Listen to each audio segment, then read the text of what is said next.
이제 우리의 마음과 정성과 뜻을 모아 부활절 5번째 주일 예배를 하나님께 드리겠습니다. 다 함께 인내성으로 하나님께 나갑니다.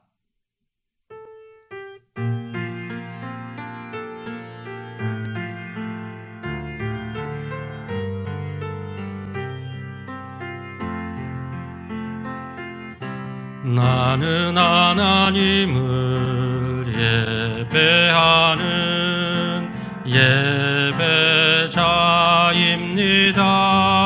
예배자입니다. 내가 서 있는 곳 어디서나 하나님을 예배합니다. 내 영혼 거룩한 은혜를 향하여 내 마음 완전한 하나님 향하여 이곳에서 바로 이 시간 하나님을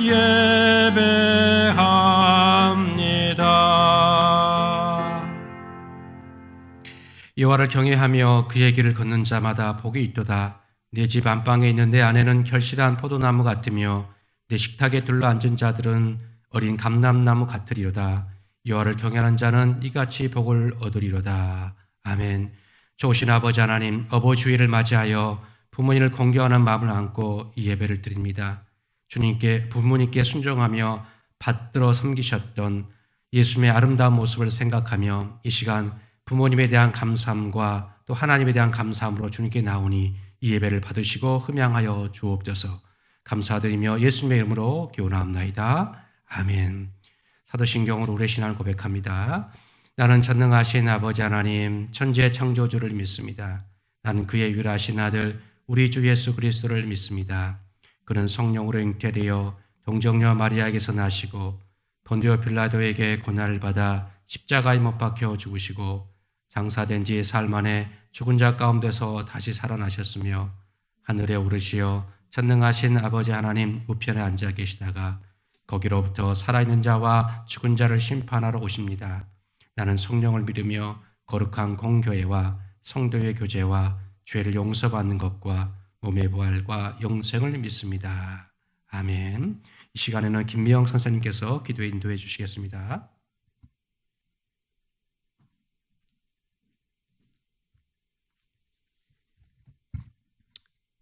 기도하겠습니다. 사랑하는 주님, 오늘도 주님께 이렇게 예배 드릴 수 있게 하심에 감사드립니다. 예배의 주인 되시는 주님, 이 시간 우리의 마음과 눈이 온전히 주님을 향하게 하여 주시옵소서. 5월달 시편 말씀 묵상하고 있습니다. 만유의 주제이신 주님, 광대하신 주님 앞에 우리가 피조물로 온전히 서기를 기도합니다. 우리의 모든 생사하복과 우리가 느끼는 희노애락까지도 이 모든 것을 주님께서 주관하시고 이루어 가시는 줄 믿습니다. 다윗의 고백처럼 무엇보다 우리의 온 마음을 주님께 드리고 모든 것을 주님 안에서 찾고 구하는 저희들이 되게 하여 주시옵소서. 코로나 바이러스로 인해 우리가 당연히 여겼던 일상이 흔들리고 눈에 보이지 않는 작은 미생물 앞에 약해지는 저희들이었습니다. 하지만 이 어려운 상황 가운데도 이제까지 저희를 안전하게 지켜주신 주님의 은혜에 감사드립니다. 이제 5월 20일부터 순차적으로 개학을 하게 됩니다. 다시 시작되는 학교 생활 가운데도 함께하여 주시옵소서. 그동안 우리에게 주신 은혜를 다시 한번 헤아려 보고 그 은혜를 전하는 자들로 서게 하여 주시옵소서. 값없이 받은 은혜를 값없이 전하는 저희들이 되기를 원합니다. 날마다 주님의 임재를 사모하고 말씀을 붙들며 동행하는 삶을 살게 하여 주시옵소서. 그리고 하나님께서 우리를 부르신 가정과 교회와 학교와 직장 모든 곳에서 하나님의 마음에 합한 예배자로 살게 하여 주시옵소서. 담당하시는 오인택 목사님께 기름 부어주셔서 우리가 함께 예배드릴 때 하늘로부터의 기름 부으심을 전하게 하여 주시고, 담당하시는 부장님, 부감님, 또 선생님들께도 기름 부어주셔서 아이들에게 선한 영향력을 미치고 겸손하게 은혜를 전하는 자들이 되게 하여 주시옵소서. 이제 다시 시작되는 학교 생활 잘 달려갈 수 있도록 우리 아이들 영육간에 강건하고 새롭게 하여 주시옵소서. 그렇게 해서 찬양과 경배가 넘치는 우리 중고등부 되게 하여 주시옵소서. 우리로 하여금 주님의 은혜를 전하고 선포하게 하실 예수님의 이름으로 기도드립니다.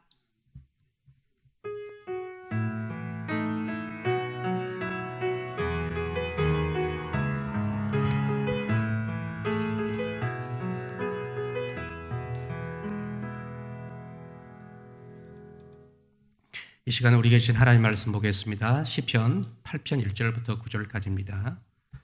5월달부터는 시편 말씀을 묵상하게 되는데요. 지난주에 이어서 이번 주는 시편 8편 말씀을 본문으로 정해서 말씀을 선포하겠습니다. 시편 8편입니다. 저와 여러분이 한 절씩 기독하겠습니다. 제가 1절 말씀 보겠습니다. 여호와 우리 주여, 주의 이름이 온 땅에 어찌 그리 아름다운지요. 주의 영광이 하늘을 덮었나이다. 주의 대적으로 말미암아 어린아이들과 젖먹이들의 입으로 권능을 세우시며 이런 원수들과 보복자들을 잠잠하게 하려 하심이니이다.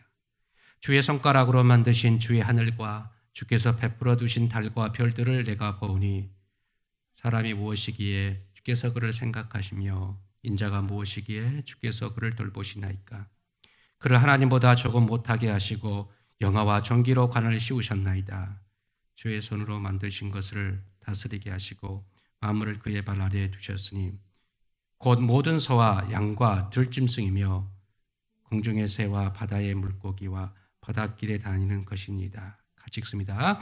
여호와 우리 주여, 주의 이름이 온 땅에 어찌 그리 아름다운지요. 아멘. 여러분 한 주간 잘 지내셨습니까? 순차적으로 이제 그 개학을 앞두고 있는데 또 염려가 됩니다. 또 코로나가 지금 다시 지금 이태원인가요? 거기에서 지금 또 확진자들이 많이 나와서 많이 지금 염려가 되는데 또 기도하면서 하나님께서 은혜를 베풀어 주실 것을 위해서 계속 기도하는 저와 여러분 되시길 축복합니다. 다음 같은 질문으로 본문을 들어가 보겠습니다. 여러분 최근에 감탄해 보신 적 있습니까? 무엇 때문에 무엇으로 감탄해 보신 적 있습니까? 무엇을 보고 마음 깊은 곳에서 느끼는 감정을 감탄이라고 합니다. 이런 감탄을 언어로 표현하면 감탄사가 터져 나옵니다. 생활 속 대표적인 감탄사를 영어로 몇 가지를 보면 이겁니다. 첫 번째는 Oh my God, Oh my gosh. 놀랐을 때 하는 표현이죠. 헐, 대박 이런 표현이죠. Oops 이런 표현도 있습니다. 뭔가 잘못했을 때 이런 나의 실수 이런 뜻이죠. 아름다운 자연이나 경치를 보면 It's beautiful 하잖아요. 아름다운 광경을 보면요. 몇 년 전에 제가 그 미국과 캐나다를 여행했던 그 경험이 있어요. 갔는데 그 아마 여러분들 중에 아마 버킷리스트에 아마 들어갈 겁니다. 3대 폭포에 들어가는 이 나이아가라 폭포를 운 좋게 본 경험인데 이것은 이제 캐나다와 미국에서 그 두 접경 지역인데 이쪽은 캐나다 쪽에서 본 폭포예요. 더 아름다워요. 미국에서 보는 폭포는 좀 작은데 이쪽이 더 아름답습니다. 캐나다에서 보는 이 폭포인데 정말 숨막힐 정도로 이 보면서 놀랐던 적이 있습니다. 보자마자 와우, it's beautiful 할 정도로 아름다웠던 광경. 엄청난 대자연 앞에서 자연스러운 반응일 겁니다. 지난해 손흥민 좋아하시죠? 이 엊그저께 제대를 한 것 같은데 70m, 80m의 그 현란한 드리블로 골망을 흔들었던 그 원더골 아마 보셨을 겁니다. 이 골은 최근에 잉글랜드 프리미어 리그의 28년 역사상 최고의 골로 선정이 됐죠. 그리고 또 올해 며칠 전에는 올해 EPL의 최고의 골로 수상한 골입니다. 자기 편 골문 앞에서 상대편 골문 앞으로 약 70m에서 80m 정도를 향해 질주하면서 상대편 7명을 그냥 다 쓰러뜨리면서 돌파하면서 그 골망을 흔들었던 아주 원더골이었죠. 골 장면을 중계하던 현재인 캐스터가 연신 말하기를 so on 하면서 world class It's fantastic 막 이러지 않았습니까? 아마 몇 번을 아마 들었을 겁니다. 이처럼 우리는 운동선수의 현란한 개인기를 보면 그 사람에게 박수를 치며 이름을 연호하면서 존경을 표시하고 영광을 돌립니다. 뭐 손흥민뿐만 그러겠습니까? 월드스타 있죠. 예전에 뭐 저 때는 뭐 월드스타면 비가 대표적인 사람이 있는데 비를 연호했던 경이 있고요. 지금은 뭐 방탄소년단이 월드스타 아니겠습니까? 그 사람들의 현란한 춤솜씨와 노래를 보면서 그 이름을 부르며 환호합니다. 이처럼 사람들은 압도적인 대자연 앞에서 그리고 신의 경지에 이르렀다고 추앙하는 사람들의 이름을 연호하면서 존경을 표현하고 영광을 돌립니다. 이처럼 오늘 시인 또한 이름을 연호하며 존경을 표현하며 영광을 돌리고 있어요. 시인이 감탄하는 이름은 사람이 아닌 하나님의 이름이에요. 1절 한번 볼까요? 1절 보시면 여호와 우리 주여 주의 이름이 온 땅에 어찌 그리 아름다운지요 주의 영광이 하늘을 덮었나이다. 얼마나 아름다운 표현입니까? 시인은 하나님의 이름을 아름답다라고 말해요. 아까 말해서 beautiful 말하는데 그 단어가 아니라 영어로는 majestic이에요. majestic. 더 높은 단어죠. 위엄과 영광스러움을 표현할 때 쓰는 이 단어를 쓰고 있어요. 시인은 하나님을 온 땅의 왕과 주인으로 인정하며 찬양하고 있습니다. 여러분, 시인과 같은 마음으로 하나님의 이름을 찬양하고 영광을 돌리면 좋잖아요. 그렇죠? 우리는 하나님을 높이잖아요. 그런데 세상 사람들이 다 그렇지 않다라는 거예요. 그 2절 말씀을 보면 어떤 사람은 하나님을 찬양하지만 어떤 사람들은 대적하는 사람이 있어요. 하나님을 향해 대적한다. 감히 상상할 수 없죠. 2절 한번 볼까요? 2절 보시면 주의 대적으로 말미암아 어린아이들과 젖먹이들의 입으로 권능을 세우시며 이는 원수들과 보복자들을 잠잠하게 하려 하심이니이다.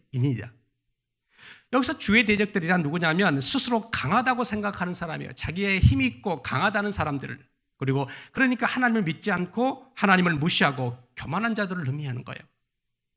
이와는 대조적으로 하나님을 믿고 따르는 그의 백성들은 어린아이들과 젖먹이들과 같은 가장 연약한 사람들이 하나님을 의지하는 사람들을 의미해요. 여러분, 하나님을 무시하는 사람들 주변에 많습니다. 그런 사람들을 전도하기 쉽지 않거든요. 그런 사람들에게 하나님을 믿으세요라고 하면 어떤 반응을 보입니까? 이렇게 반응하죠. 하나님을 믿는 사람들은 연약한 사람들이나 믿는 거야 라면서 하나님의 이름을 무시하고 하나님을 믿는 사람들을 무시합니다.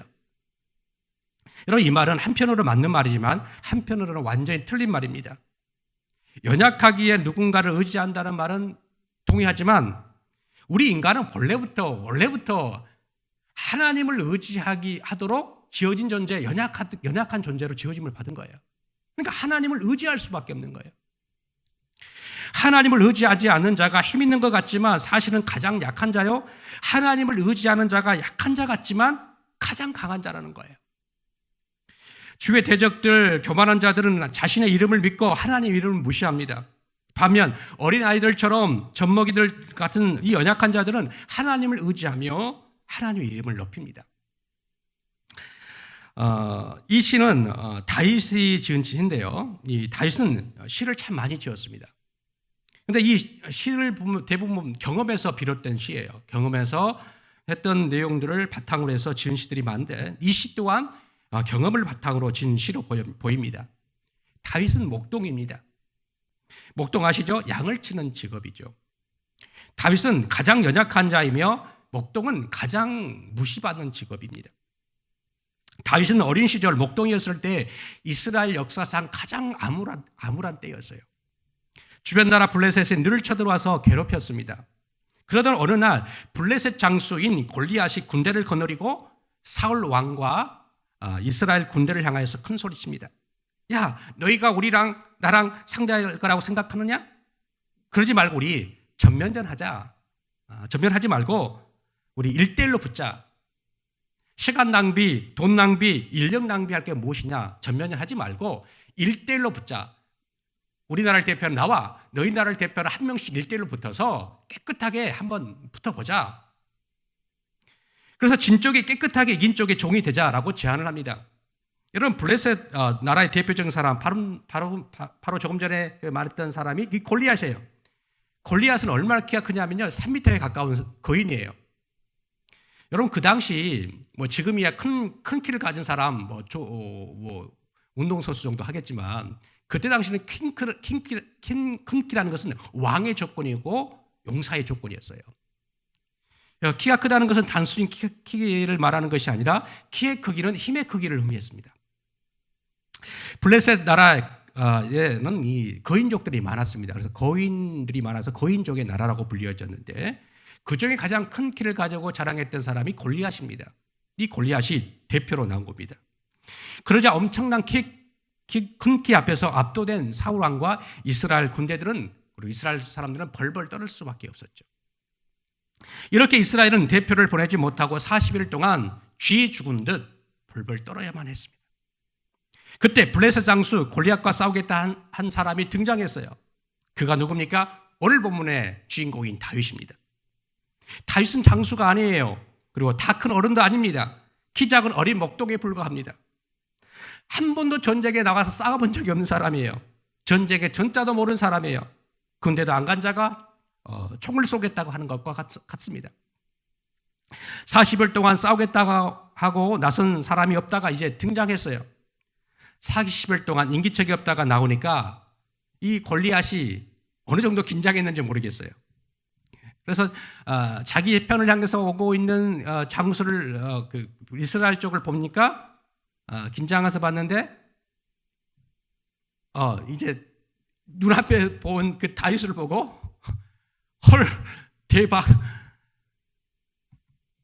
어이없다라는 반응을 보인 거죠. 어이없죠. 왜냐하면 조그만 아주 어린 애송이 꼬맹이가 그 앞에 서고 있었기 때문입니다. 골리앗은 다윗을 보면서 무시하고 이스라엘 무시하고 하나님의 이름을 무시했죠.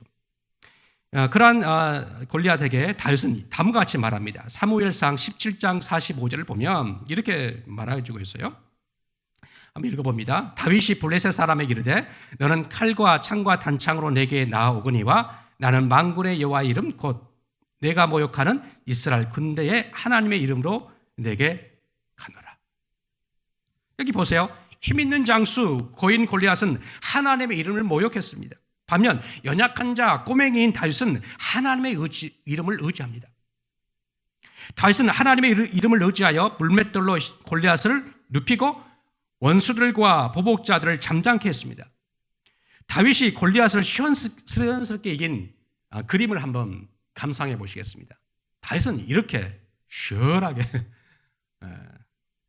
골리앗을 쓸어 눕힙니다.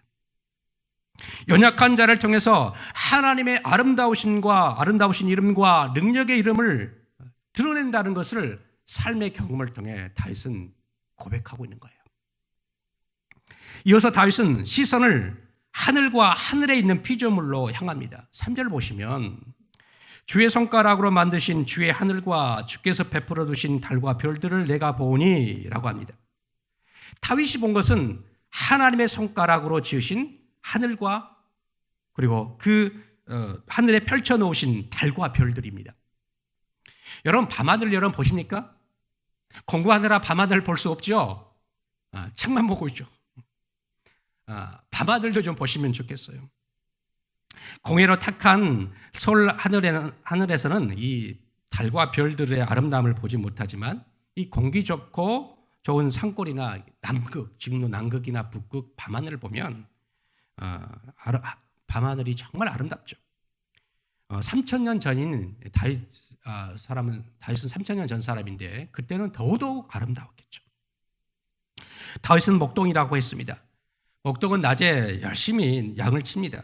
해가 떨어지기 전에 일과를 마치기 전에 양들이 잘 있는지 숫자를 헤아려보고 아무 이상이 없으면 양들을 몰고 와서 우리 안에 안내하는 것으로 하루의 일과를 마칩니다. 일과를 마친 후 다윗은 밤하늘과 밤하늘에 빛나는 별들과 달을 보면서 하루 동안 일하느라 지쳤던 육신의 몸과 정신적인 피로를 아마 풀었을 겁니다. 평상시에는 그냥 일반적인 밤하늘이었을 거예요.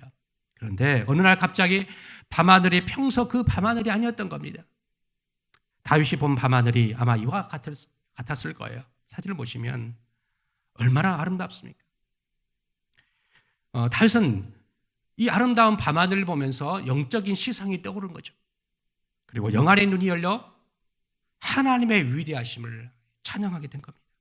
여호와 우리 주여, 주의 이름이 온 땅에 어찌 그리 아름다운 주, 주의 손가락으로 만드신 주의 하늘과 주께서 베풀어 두신 달과 별들을 내가 봅니다. 주의 이름이 어찌 그리 온 땅에 아름다운지요라며 하나님을 찬양하지 않을 수가 없었던 겁니다. 다윗은 밤하늘 넘어 우주의 아름다움까지 믿음의 눈으로 바라봅니다. 여러분, 우주의 아름다움을 한번 볼까요? 우주 아름답죠? 정말 아름답습니다. 그 중에서 우리가 사는 지구의 모습을 한번 볼까요? 정말 아름답지 않습니까? 저것이 우리가 살고 있는 지구예요. 이것은 달을 표면에서 찍은 지구의 모습이에요. 정말 아름답습니다. 이게 누구의 작품이라고요? 누구 작품? 하나님의 작품. 사진사의 작품? 아니에요. 이 사진은 사진사가 찍었겠죠. 그러나 이 작품은 하나님이 만든 거예요. 여러분, 아름다운 광경을 보고 셔터 눌러본 적 있죠? 카메라 눌러본 적 있죠? 근데 아름다움을 담을 수가 있나요? 담을 수가 없어요. 아무리 아름다워. 제가 며칠 전에 한강에서 석양이 지는 것이 너무 아름다운 거예요. 그래서 그 사진을 담아서 우리 아이들에게 보내줘야겠다. 우리 중고등부 친구들에게 보내줬다고 했는데 일명 와이파이 그림을 제가 찍으려고 했는데 그 아름다움이 사진에 안 담기더라고요. 물론 사진사는 담을 수 있겠죠. 정도의 차이가 있기 때문에. 그러나 아무리 위대한 사진사라도 그 아름다움을 사진으로 담을 수가 없는 것이 없거든요.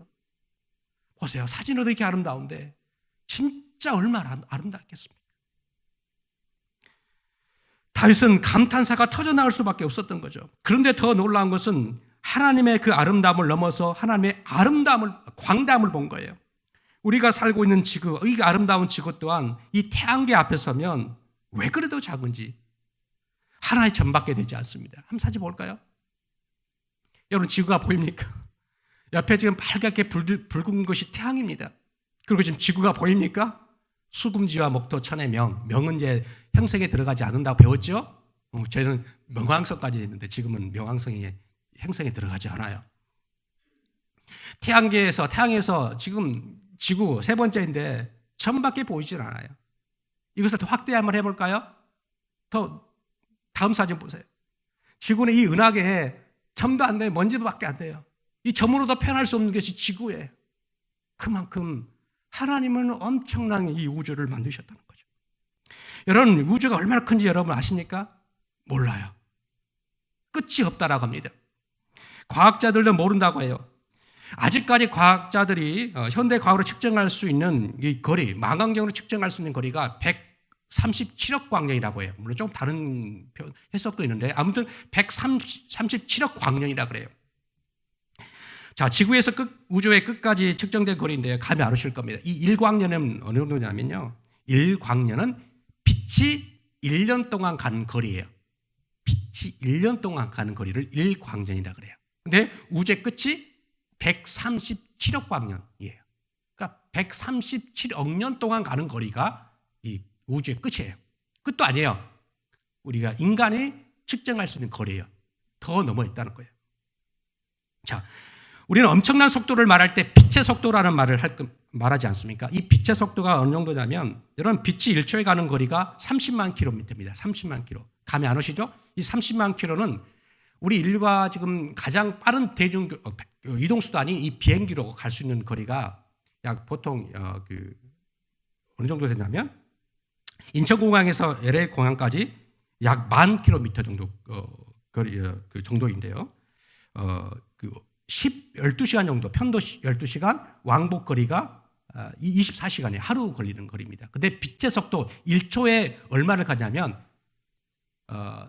미국을 왔다 갔다 15번을 왔다 갔다 할 수 있는 거리예요.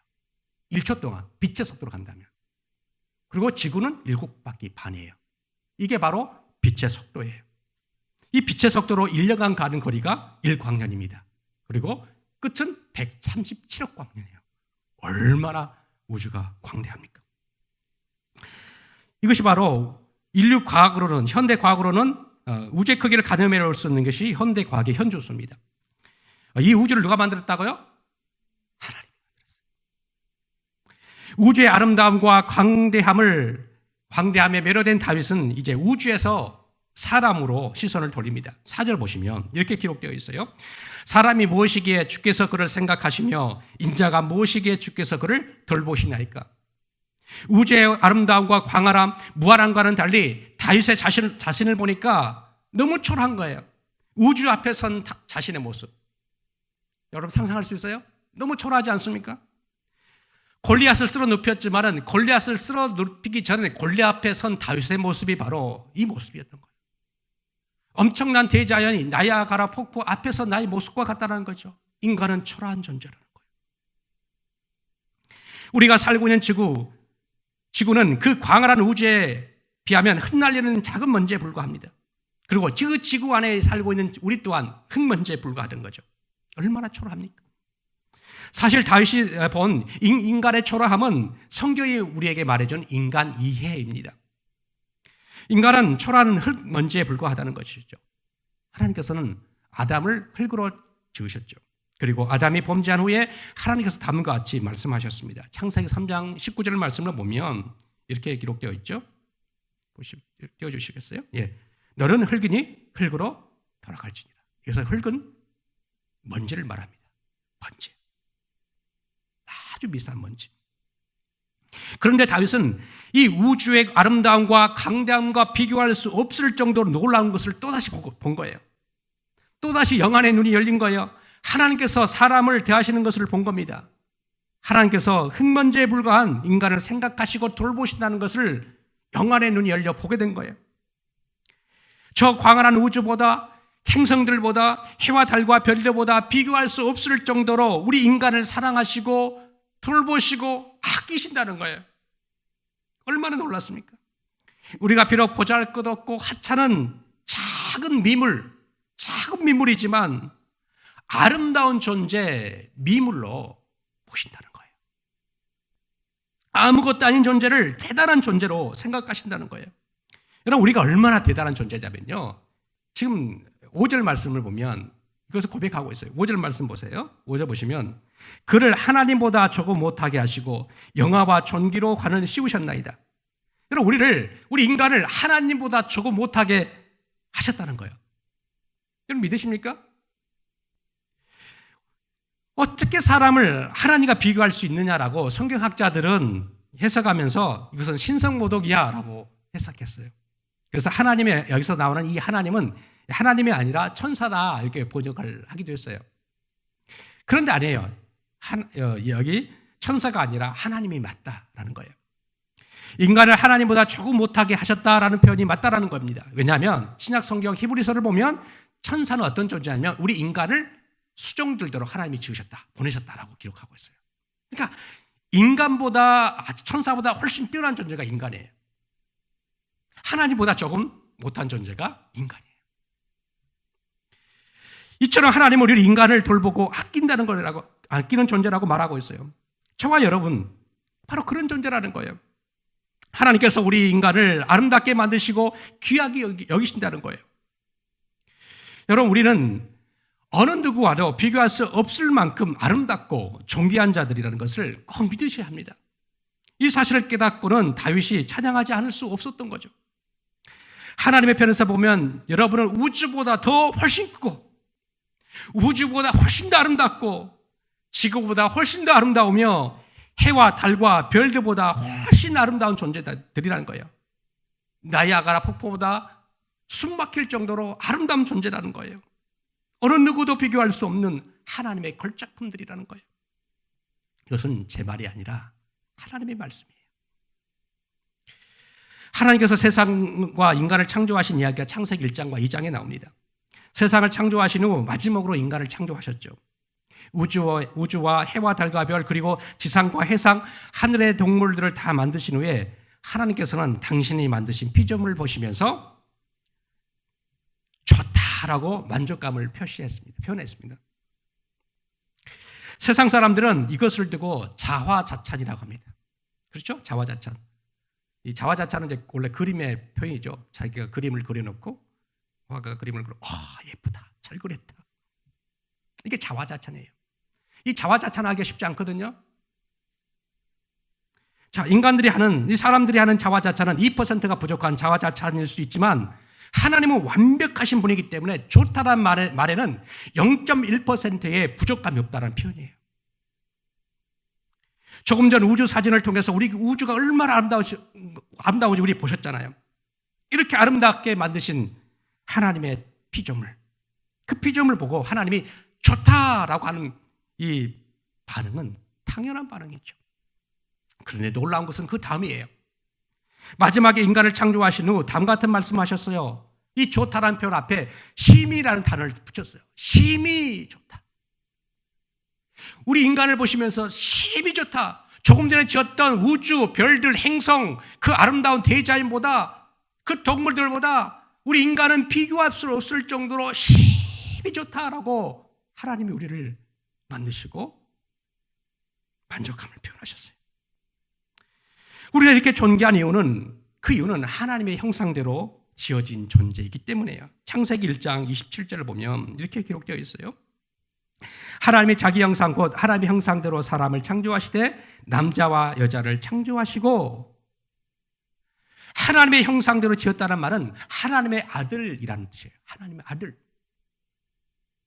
그리고 하나님의 아들인 아담에게 복을 주셨어요. 지난주 설교 기억나시는지 모르겠어요. 하나님께서 아담을 창조하신 후에 다음과 같은 복을 주셨어요. 한번 보시겠어요? 읽어보겠습니다. 하나님이 그들에게 복을 주시며 하나님이 그들에게 이르시되 생육하고 번성하여 땅에 충만하라. 땅을 정복하라. 바다의 물고기와 하늘의 새와 땅에 움직이는 모든 생물을 다스리라 하시니라. 복을 주셨는데 무슨 복이냐면 세상 만물을 다스리는 복을 우리에게 주신 거예요. 아담에게 주신 거예요. 하나님께서 인간을 하나님을 대신하여서 통치하도록 하신 거예요. 대리 통치자로 인간을 삼으신 거예요. 오늘 본문에도 그 말씀이 나오죠. 6절과 8절 보시면 6절부터 한번 보겠습니다. 오늘 본문 6절과 8절. 주의 손을 만드신 것을 다스리게 하시고 만물을 그의 발 아래 두셨으니 곧 모든 소와 양과 들짐승이며 공중의 새와 바다의 물고기와 바닷길에 다니는 것이니라. 여러분 생각해 보세요. 우리에게 세상의 모든 피조물들을, 모든 만물들을 다스리게 하는 권세를 주셨어요. 복을 주셨어요. 그러니 어찌 찬양하지 않을 수 있겠어요? 그 아름다운 자연들을, 모든 것을 다스리게 할 수 있는 특권을 우리에게 주신 거예요. 우리는 더 이상 보잘것없는 존재가 아니라는 거예요. 우리는 하나님의 대리 통치자라는 겁니다. 하나님의 아들이에요. 여러분, 고대에는 왕만이 신의 아들이었어요. 신의 아들, 그리고 신의 대리자로 세상을 다스릴 수 있었습니다. 성경은 이미 우리에게 수천 년 전부터 말해주고 있어요. 아니다. 너희들이 세상을 다스리는 왕이다 라고 하신 거예요. 하나님께서 우리를 하나님의 아들로 부르셔서 세상을 다스리도록 한 겁니다. 그런데 여러분, 여기서 또 하나 생각할 게 있어요. 우리를 대리 통치자로 삼으셨다는 말은 통치권을 우리에게 위임하셨다라는 말이죠. 그리고 위임하신 뜻이지 이 소유권까지 우리에게 이전했다라는 뜻은 아닙니다. 세상의 모든 만물은 하나님이 만드신 소유예요. 그러니까 우리는 이 세상을 다스리는 왕이지만 또 우리는 누군가의 다스림을 받아야 하는 존재라는 거죠. 누굽니까? 하나님이 우리를 다스리는 왕이에요. 소유권을 이전한 것이 아니라 맡긴 거예요. 맡겼기 때문에 내 소유권을 내가 마음대로 쓰라는 것이 아니라 그 소유권을 가지고, 그 소유를 가지고 섬기고 세상을 섬기도록 우리에게 소유를 맡긴 거예요. 소유권 이전이 아니에요. 내 인생은 나의 것이 아니라는 거예요. 세상 사람들 말합니다. 하나님 믿지 않는 사람은 네 인생은 네 거야. 이게처럼 불신앙적인 표현은 없어요. 내 인생은 내 것이 아니라 내 인생은 누구 것이라고요? 하나님 것이라는 거예요. 내 인생, 내 시간, 물질, 내 몸, 모든 것이 하나님의 것이라는 거예요. 나는 하나님께서 우리에게 모든 것을 다스릴 수 있는 대리 통치자, 통치권을 주셨지만 소유권을 이전해 주시지 않았다는 거예요.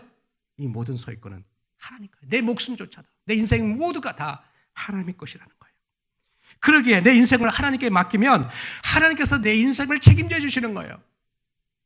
오늘 이 시편의 저자가 누구라고 했습니까? 다윗이라고 그랬어요. 이 다윗은 전 인생을 하나님께 드립니다. 그리고 하나님께서 그의 인생을 책임져 주시고 하나님께서 이스라엘의 왕으로 삼으셨어요. 여러분 이 시편을 보세요. 다윗은 목동이에요. 목동으로 시작했다가 왕으로 삶을 마칩니다. 가장 비천한 자에서 가장 위대한 자로 삶을 마쳐요. 여러분 생각해 보세요. 어찌 찬양하지 않을 수가 있겠어요? 왕으로 삼아주셔서 찬양한 것이 아니에요.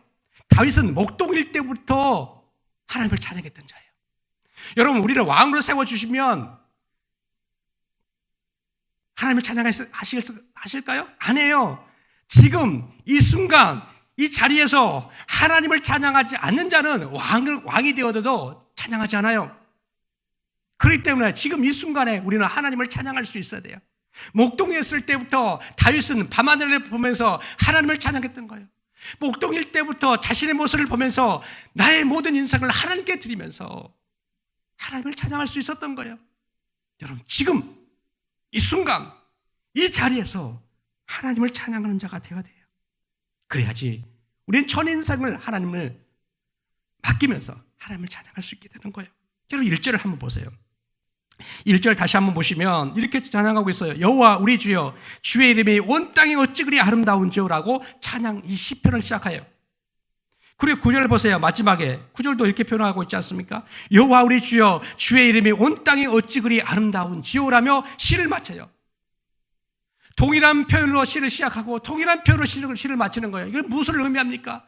내 인생이 하나님을 찬양하는 것으로 시작해서 내 인생이 하나님을 찬양하는 것으로 마치겠습니다라는 결단과 결심과 고백이에요. 여러분, 그런 멋진 삶을 살고 싶지 않습니까? 저와 여러분의 삶이 하나님을 영원토록 찬양하는 그런 삶을 살아가기를 축복합니다. 하나님이 그런 다윗을 하나님이 이뻐하셨어요. 그런 다윗을 하나님이 사랑하셨어요. 저와 여러분도 그 이쁜 존재, 사랑받는 존재로 평생 사시는 저와 여러분 되시기를 축복합니다. 다윗 같은 사람, 찬양하는 사람.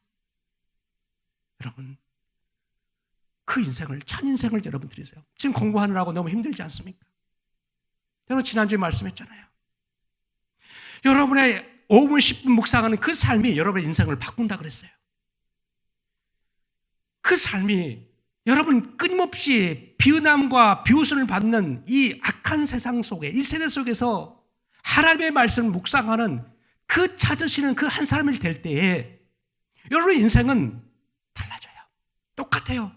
이 다윗도 그러한 암울한 시대에 살 때에 하나님 하나님을 찬양하는 사람이에요. 그런 사람이 하나님께서 찾으신 그 한 사람이 다윗이거든요. 늘 하나님의 말씀을 묵상하며 하나님을 찬양하는 그런 인생을 사는 저와 여러분 되시길 축복합니다. 그러면 여러분 인생은 달라져요. 복 주시는 인생, 복 받는 인생 살아갈 줄 믿고 여러분 인생이 아름다운 인생이 됩니다.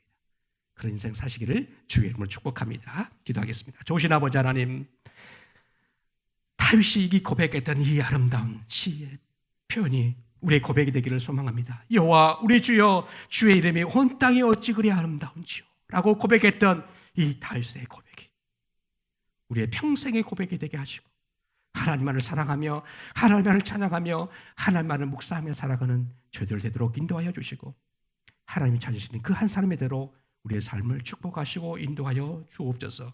감사드리며 예수님의 이름으로 기도하옵나이다. 아멘. 다 같이 찬양하시면서 준비하신 예물을 함께 드립니다.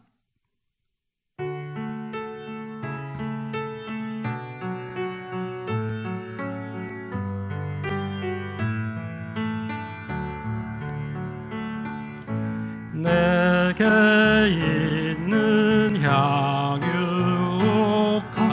주께 가져와 그 발 위에 입 맞추고 깨뜨립니다.